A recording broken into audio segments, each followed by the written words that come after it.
શ્રાવણ મહિનાની અમાસને હરિયાળી અમાસ તરીકે પણ ઓળખવામાં આવે છે અને તેનું હિન્દુ ધર્મમાં ઘણું મહત્વ છે. આ દિવસે કરવામાં આવતા કાર્યો ખૂબ જ પુણ્યશાળી માનવામાં આવે છે. શ્રાવણ માસની અમાસનો મહિમા અને તેનું મહત્વ નીચે મુજબ છે. પિતૃતર્પણ અને શ્રાદ્ધ.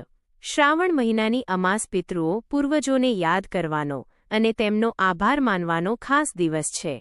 આ દિવસે પિતૃતર્પણ અને શ્રાદ્ધ વિધિઓ કરવાથી પિતૃઓ પ્રસન્ન થાય છે અને તેમના આશીર્વાદ પ્રાપ્ત થાય છે.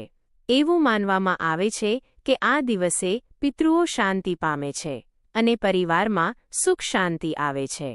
શિવ અને શનિ પૂજા. શ્રાવણ મહિનો ભગવાન શિવને સમર્પિત છે અને અમાસ તિથિ શિવજીની પૂજા માટે અત્યંત શુભ માનવામાં આવે છે. આ દિવસે શિવલિંગ પર જળાભિષેક, દૂધાભિષેક અને બીલીપત્ર ચઢાવવાથી ભગવાન શિવની કૃપા પ્રાપ્ત થાય છે. જો શ્રાવણ અમાસ સોમવારે આવે તો તેને સોમવતી અમાસ કહેવાય છે, જેનું મહત્વ અનેક ગણું વધી જાય છે. આ ઉપરાંત આ દિવસે શનિદેવની પૂજા પણ કરવામાં આવે છે, કારણ કે શનિદેવ પણ પિતૃઓના કારક છે. દાન અને પુણ્ય. આ દિવસે દાન અને પુણ્ય કરવાનો વિશેષ મહિમા છે. ગરીબ અને જરૂરિયાતમંદ લોકોને અનાજ, વસ્ત્રો અને પૈસાનું દાન કરવાથી શુભ ફળ મળે છે.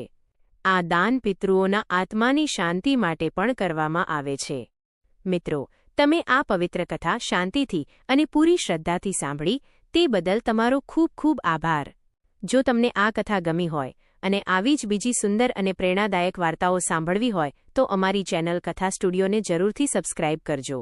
તમારો સહકાર અમને આવી વધુ કથાઓ તમારી સમક્ષ રજૂ કરવા માટે પ્રોત્સાહિત કરશે. ભોળાનાથ તમારી બધી મનોકામના પૂર્ણ કરે એવી પ્રાર્થના. હર હર મહાદેવ.